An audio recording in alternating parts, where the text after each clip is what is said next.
I'm Allison, and this is Dream Anyway, a podcast for those of us who feel the pull to create, even when the path isn't clear. So wherever you are in your journey, grab a coffee, get comfy, and dream anyway.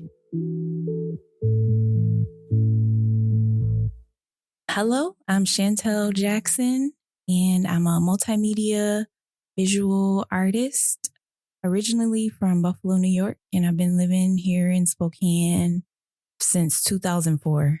I'm from Miami, so the East Coast, and I've lived here since 93. Okay, Miami. East Coast girls. Yes. It's a different vibe, right? It's definitely different. It's laughable different. My ex-husband used to say that everybody was hot, humid, packed in, and that's why everybody was so mean. I remember moving here and was shocked that the waitresses were not mean. Yeah, and that was the other thing. Like, people are really nice here, like a little, maybe like shy, awkward, like on the East Coast. And my roots are in the South, really. But it's a type of directness that comes off as rude, but it's just like, I like direct. I do too. It's for everyone. Yeah. It's for the betterment of everyone. I think so too. I wish people would actually say what they mean. Yes. We don't got to beat around the bush. Let's just say what it is. But I think that's why people think we're mean. Oh, yeah. I do think people think I'm mean. Really? Yeah, because I'm direct. You don't seem mean at all. I'm not, but I am direct. And so people just don't know how to handle that. But I think it would be kind if they were direct to me too. Exactly. Yeah. If I, I don't know, look foolish, just say, hey, your zipper is undone. Like, I appreciate that, like, don't have me walking around. I so understand. That's awesome. Okay. So you're a multimedia artist. What does that mean? I dabble in a lot of things. So I started off with acrylic painting, and then I was just exploring all types of mediums. Like, I one time was into stamp pads, and I was like, what is this about? And then I got into like felting, and let's try spray paint. Let's try this. And then also I do digital work as well. Like, I took a class out at Eastern where I learned Photoshop and Illustrator, and it was the best $5 I ever spent. I worked at Eastern. Oh, okay. So when you work there, it's only $5. I was like, why was it only $5? Yeah, but that's cool. Yeah. Yeah, it's only $5 to sign up for classes. And learning the basics, it's just like such a cool tool. So it led me into doing digital design. Like in Procreate? Yeah, Procreate. I've been like partial to Affinity Designer. Yeah, because it does vector and pixels.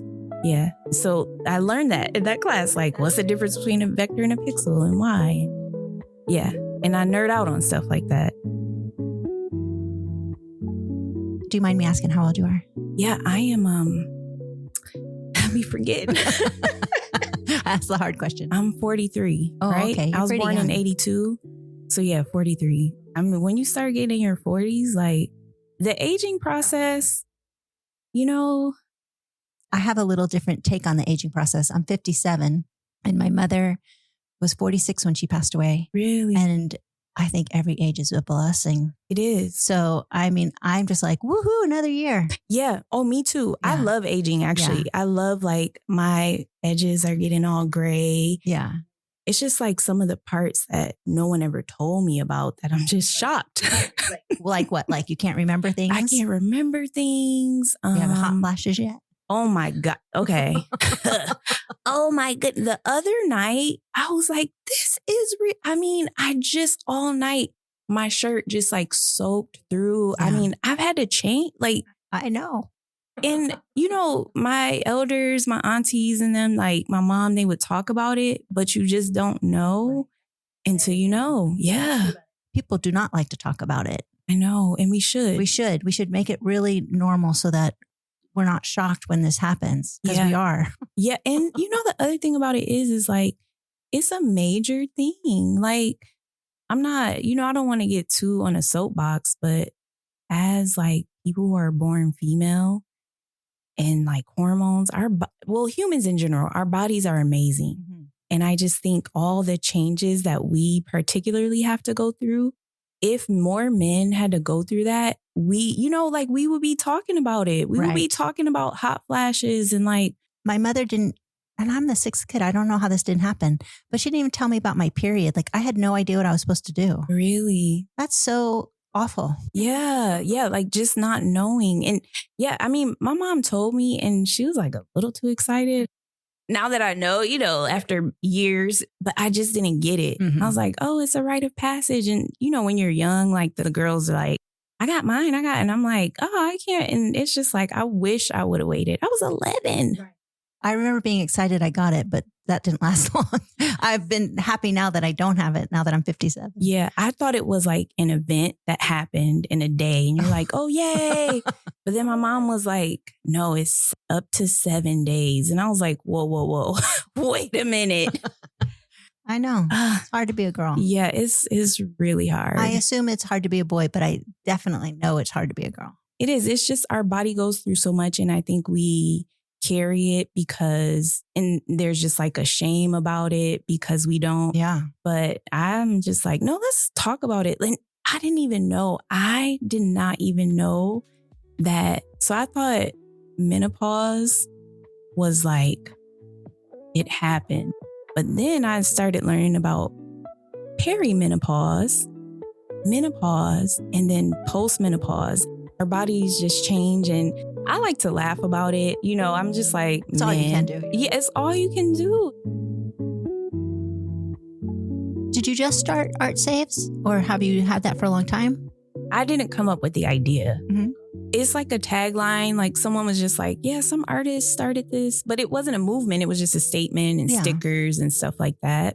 And I was just kind of playing around digitally. And I don't know, when you're doing digital graphics, you're just like, what should I create? What should I draw, make, And I was just thinking about art saves. Like art really does save, and how art really met me in times that I didn't know I needed it, but it was like the lift or the light or the way forward for me. And so I last year, or maybe I don't know what time is anymore, but fairly recently, within the past 2 years, I started streaming on TikTok. I didn't go viral. I don't know why I mentioned it. I started streaming, but not viral. And I would just do art on the stream and just like hang out and talk to people. And I was just like, art saves. And then I just started playing more with it and getting real creative and just started playing with it and doing streaming, and how people would just come in and be like, whoa, I didn't know I needed this, or this was so relaxing. And I'm just telling people, sit down, get you a pen, get a piece of paper. It's not going to look like mine. That's okay. Just create just to do it. And then just talking to people about what do they like to do? Mm-hmm. What are the things when you're making, creating, even if it's cooking a meal for a friend or family, that is an art within itself. Music, how do you feel when music hits your chest? Or how do you feel when you see a real dope photo that you've never seen? Or when you experience art, like think about that. We're so consumed with art in ways we don't know. And I think in some ways, like, well, I couldn't do that. And that's never the goal. So important that we all realize in photography and everything, we all have our own voice. Mm-hmm. And for me, the art of making art, it really does save. It gets me off the couch and keeps me alive. It truly does for me. Yeah, absolutely. Same. I mean, when I say like it found me in some of my darkest, it really was the way forward. It was just like, this is it. It may seem like a waste to just, do and create in those ways. But for me, it is my health. Like it is my wealth, and not monetarily, you know. And it took me a long time to even like say I'm an artist, or even have the language of like multimedia, visual, all that language and stuff like that. I'm like, I don't know. I'm just doing it. I'm just making, I'm just writing, and it feels good. And I like that. And I want to share it with others. And so I started, I'm like, yes, let's do a movement like art saves. And I think, for me, where it really came from is that I was raised in a church heavy. And I also, as an artist, I like to think about how we play with themes, and which I know it sounds like if you're really appreciative of like religion and faith, but I also like to get creative with it just from my upbringing and like my experience of the world. And so I thought about like how I was raised to talk about like Jesus and the Bible and this, and like, this is what saves. And what if like replacing that with art? Well, not replacing it, but thinking of it in that way. So making it this process that is this meditative. And open to all. Yes. I think that replacing it with art does open it to all. Because I'm a non-practicing Jew, but every time somebody says something about Jesus, I feel excluded in some weird way. And so I like that art saves because, I mean, I think it does, but also I feel included. Yeah. And that's what I hope to achieve by sharing that, of like, the goal is not to be insert whatever, like a Basquiat. The goal is to create, and what's happening in you, like what's transforming in you, what's releasing, what's lifting, what is that outpour? And it is an outlet. And that means do it in a way that feels good for you and doesn't hurt people. One of the things I learned once I finally started painting was that it's okay, whatever the outcome. Like that took a little bit of time to not be so tied to the outcome, to be able to go, I painted that for hours and I hate it and that's okay. But I so enjoyed painting it for hours. Right. It was a learning experience. It was fun. I didn't come out the way I wanted, but then maybe the next one will, because now I learned something. Yeah, same. My first batch of paintings, I don't know what I was doing. I was just like, more paint, more texture, brighter color, like but I was having so much fun. I mean, I didn't even care. I remember showing some of my pictures to my family like early on, and it was my godmother was like, oh, okay. It took time. Like for me, it's a language, and so just the way that I'm telling a story through my process, like I've developed new techniques and new styles and new things that are unique to me. I do a lot of mark making, and that process. What does that mean? What do you mean making mark? I'm literally making marks on the canvas with a paint or paint marker or some type of medium. Yeah. And usually they're repetitive, kind of like graffiti. Yeah, but it's not graffiti. It's marks because it doesn't say anything legible. However, it has become a language for me that is like natural. And, I'm a kid from the 80s, so I know how to write in cursive.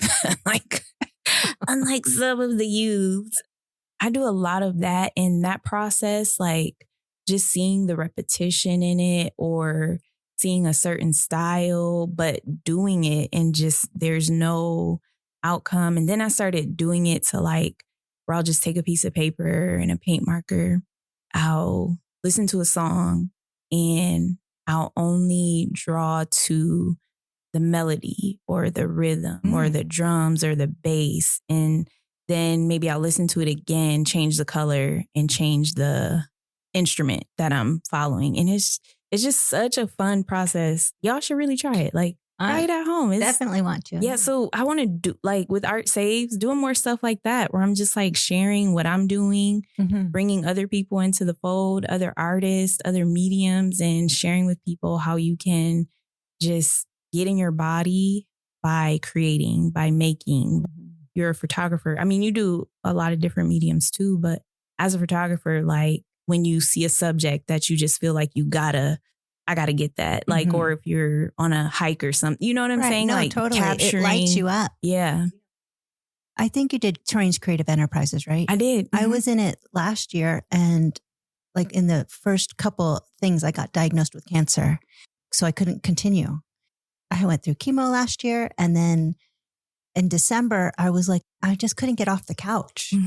And we decided I needed a photo studio. That's how this came about. And we moved in here the end of February, and literally it has saved my life. I mean, it's given me life. It gives me a reason. It gives me a purpose. I'm so drawn to Art Saves because it truly does. I don't know what the point is besides the fact that I have a magical, loving marriage, still not enough. Yeah. It's art that's keeping me alive. Yeah.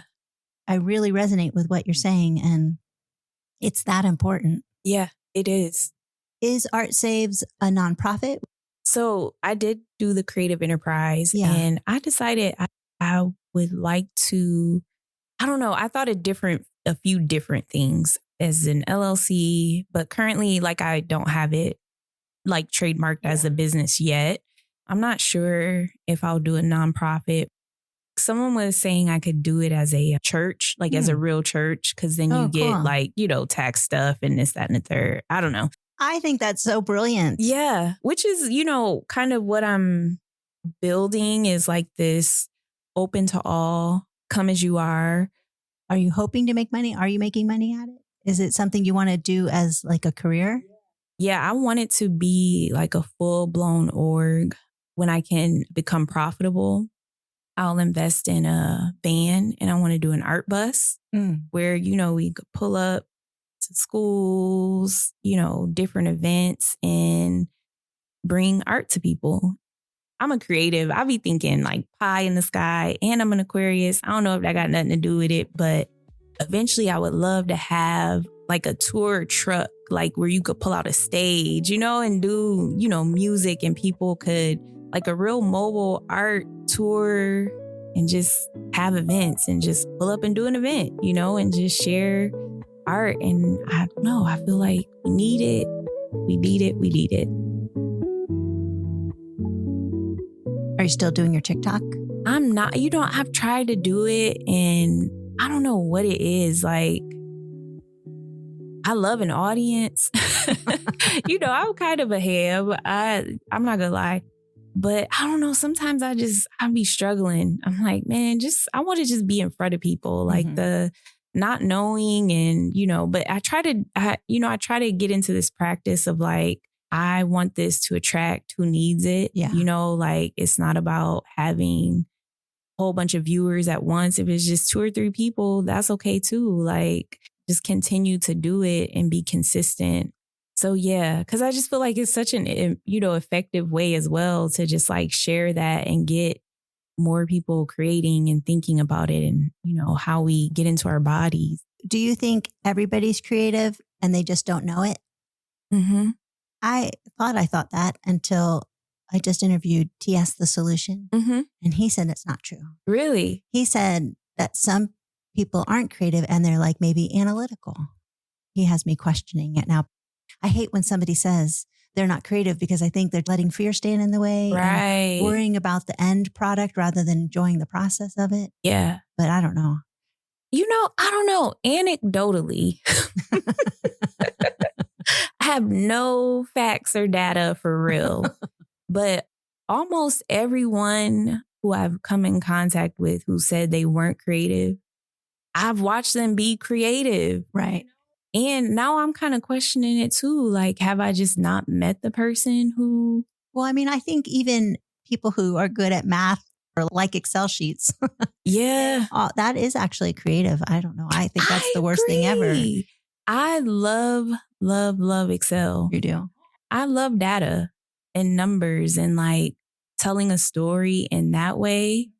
Oh, so do you feel like you're right and left brained equally? I do. I feel really like do. I tilt to the right. I don't have any left. It's all air over here. Yeah. Whichever side is the right one, it's all creative. Right. I don't have the business side. I don't have the. Well, okay, now. Business is a whole nother thing. Yeah, no, that's a whole, but I mean, I do like a spreadsheet and I've actually been thinking about creating a series in which I'm doing art with data, like visual art. That's cool. But like in a dope way, because there's ways you can do it.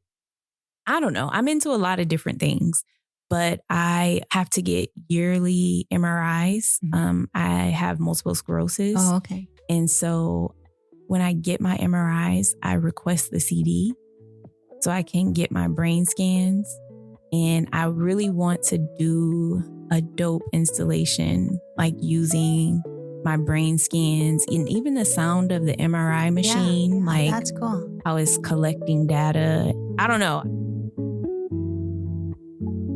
Have you thought about your legacy and what you want it to be? Or is there some kind of impact you want to make? Or how do you want to be remembered? Yeah. I don't know if it's an age thing, but I don't know. As I'm growing and developing, I am just like, yes, I'm leaning into it. I feel like sometimes they're like, no, I wouldn't want to, not me. And I'm like, yes, absolutely. Remember me. Remember the name. In a really vulnerable, weird way. I don't know. Because then I feel weird about it. And I'm like, oh, people see me. I feel for me as an artist, I want to be seen, but oh my God, don't see me. I have that. There's a real conflict with me. Notice my art, but maybe not me. Mm-hmm. So I don't have to like, because it's so vulnerable. Yes. Do you feel that way? I do. Yes. Okay. I think that's what it is. So it's just like, yes, I want to leave a legacy. Yeah. And what would I want it to be? I think that's what I want to leave behind for like everybody coming up. Be you, be free, be liberated, create, don't live in fear, don't take nothing from nobody. That's what I want to leave behind because I feel like that is me. Even though I got stuff that like limits me in some ways, I've just always been like very creative, very free. I'm going to just do it. I'm going to try it. I'm going to do what I want. Do people call you brave or do you just think you just want to do it and it's not brave? Do people call you brave? Yeah. I think my mom recently said that. And I'm like, this is brave. But how it sometimes translates in my head is like, that's bold. Like, why would you do that? And I got to tell her to be quiet. You know, like. Tell the person in your head to be quiet? Yeah. Yeah. Like, not your mom. No, not my mom. No. The one in my head who's like, that's bold. Why would you do that? Who said you could do that? Or who do you think you are to do it? Yeah. When I was getting ready for Art Saves, like, now this is vulnerable. I was like, I'm going to cancel it. I'm not doing this. Like, but I think it's because I feel so strongly about it. And I think it really does have a power to it that little bit of fear was just in there. And I really just had to get over it. And I was over it. You know, that happened. So I think that's what I would like to leave behind. Just do it anyways. You know, be bold, be brave. Well, this has been very lovely. Thank you. And thank you. This is so great. Thanks for listening. New episodes drop every Thursday.